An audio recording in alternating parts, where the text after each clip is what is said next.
Hi! Magandang umaga! Welcome again! This is Pido, ang content creator, age of 20. Kaya mapapasabi ka na lang talaga ng for today's video at samahan nyo nga ni po pala akong pitasin natin yung inuutos sa akin ni nanay na bunga ng kadyos doon sa simbahan. So ngayong umaga nga ni po pala, anong oras na nga ni ako nagising dyan dahil nga ni po ay napasarap nga ni ang tulog ng taong ito. So yun na nga ni ho at pupunta na nga tayo sa aming church na kung saan pipitasin ko nga muna po pala yung bunga ng mga kadyos doon na itinanim ng aking nanay dahil meron na nga po pala doon itong magugulang. So narito na nga ni po pala tayo and syempre sa pagpitas ko nga ni po pala dito, marami nga po palang mga ladybug na kung saan ito nga po pala yung ladybug na ito nga po pala yung may mga amoy. So nahihirapan rin nga po pala akong mamindas dyan dahil marami nga pong ganon. So dito nga po sa pagpitas ko is pinipili ko lamang po yung may mga matitimsug o yung malalaking nga pong mga bunga na. Syempre hindi ko po pinipitas lahat dahil yung iba nga po is wala pang mga laman. So sayang din naman kapag pinitas natin yan, ang gawin na lang natin is itira na lang natin siya sa puno para lumaki pa rin siya. And para sa sunod, kung ganon ay mapapakinabangan pa rin po. So ito nga po pala ay ang unang pitas nga po ng kadyos dito, sabi ni nanay sa akin, kaya piliin ko lang nga po pala yung magugulong at pwede nang gulayin. So sino nga po ba dyan sa inyo ang nakatikim na ng ganitong gulay? Ito nga po pala ay tinatawag na kadyos dito sa amin. Hindi ko lang po alam kung ano po ang tawag nito sa inyo. Pwede po kayong mag-comment kung ano po ba ang tawag nito sa inyo.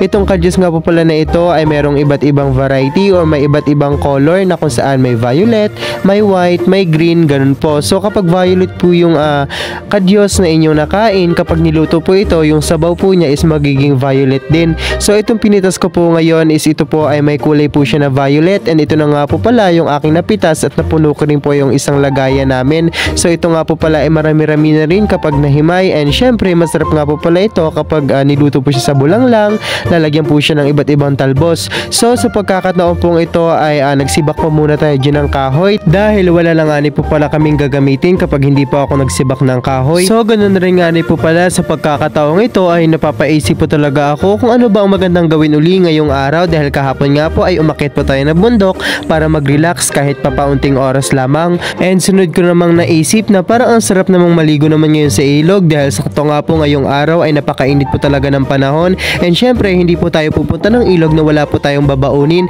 So dito nga po pala ay manatira pa ang aking ate na ilang pirasong kamote na kung saan hindi niya pa nga ito naluluto kaya ang aking ginawa ay niluto ko na lang nga po pala ito. Ginawa ko po itong kamote cue para nga po pala may mabaon tayo sa ilog ngayong araw na ito. So ganito lang nga po pala ako magluto ng kamote cue na kung saan una po ay iniinit ko po yung mantika and syempre pag mainit na po yung mantika pwede na po nating ilagay yung brown sugar or wash sugar kung ano po yung asukal na ginagamit nyo, depende na lang po sa inyo. So after nga po palang matuna yung asukal doon sa mainit na mantika, so ilalagay na po natin yung kamote, halo-haloin lang po natin siya and syempre baliktarin lang po natin siya para hindi po siya masunog. So ganun po ako kapag nagluto po ako ng kamote Q. Kayo po ba? Paano po ba kayo magluto ng kamote Q? Pwede nyo pong i-comment sa ating comment section para malaman ko rin po kung paano po kayo magluto. So sa aking ibang natitikman nga po ng kamote Q, may iba't ibang uri po talaga ng pagluluto.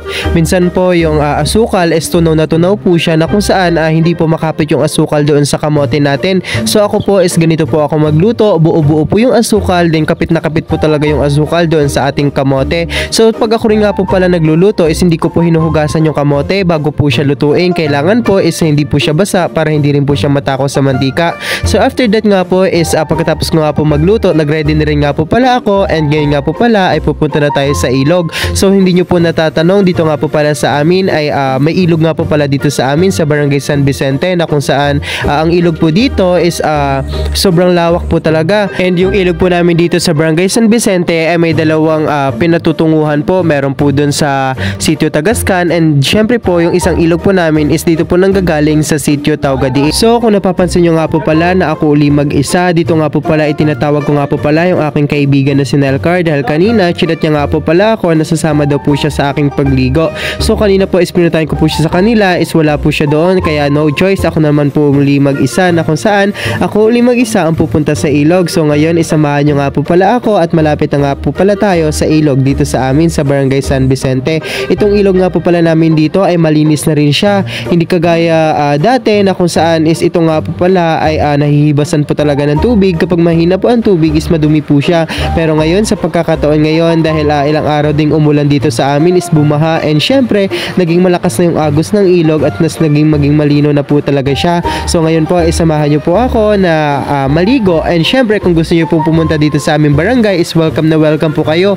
Dito po kayo makakaligo sa malamig at malinis na tubig dito sa aming ilog sa San Vicente. And isa pa nga po pala dito, welcome na dalhin niyo yung family niyo, and syempre wala pong entrance sa aming ilog dito sa barangay San Vicente, na kung saan pwede po kayong maligo with your friends, with your family, and kung sino po ang gustong maligo dito. So dito nga po pala sa lugar na ito is inakyat ko po tong tulay na to dahil ilang years na rin nga po pala na hindi ko po naakyat tong tulay na to. Naaalala ko pa, bago nga po ang last na akyat ko nga po pala dito is ayos pa po talaga ito, straight pa po, and hindi na po siya sira.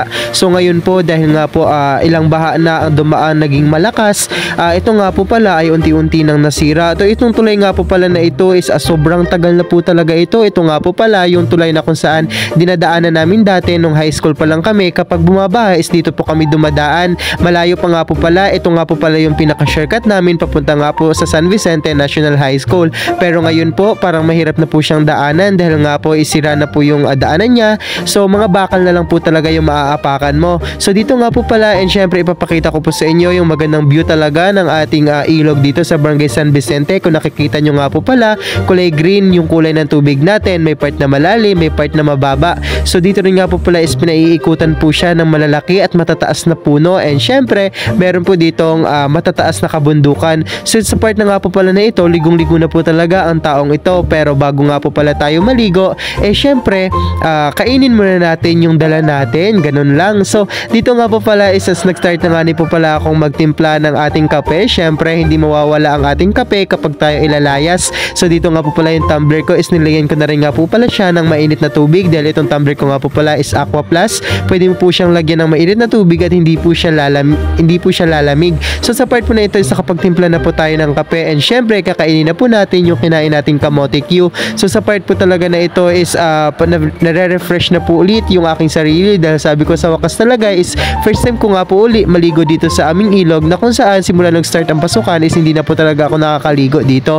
Kaya ngayong sem break ay sinusulit ko po talaga yung mga araw na merong pahinga, na kung saan dito nga po pala is meron nga po pala kaming sem break na kung saan meron po kaming 3 weeks para magpahinga, and syempre bago po sumabak sa ating second sem. Kaya sa mga classmate ko dyan, yung 3 weeks nating vacation is sulitin nyo na. Pwede nyo akong bisitahin dito sa amin sa barangay San Vicente, and syempre igagala ko kayo, and syempre maliligo nga tayo dito sa ilog dito sa amin. So sa mga oras na ito, and syempre at sinusulit ko pa rin nga po pala yung pag-inom ng aking mainit na kape, and syempre yung pagkain ng aking kamote Q. So nga po pala sa part na ito, and syempre gusto ko na nga ning maligo at napakalamig po talaga ng tubig, yun nga po, and syempre at ito nga po at sinusulit ko na lang ang aking pagligo at gusto ko talagang ibabad yung aking sarili sa malamig na tubig dito. So dito nga po pala ito sa time nga po pala nito, and syempre mag-aalas 3 na nga po pala ito ng hapon, and ito nga po is mag-iilang lublob na lang ani ako, and syempre magpre-prepare na nga ni po pala ako para sa aking pag-uwi. At masasabi ko naman talaga na sulit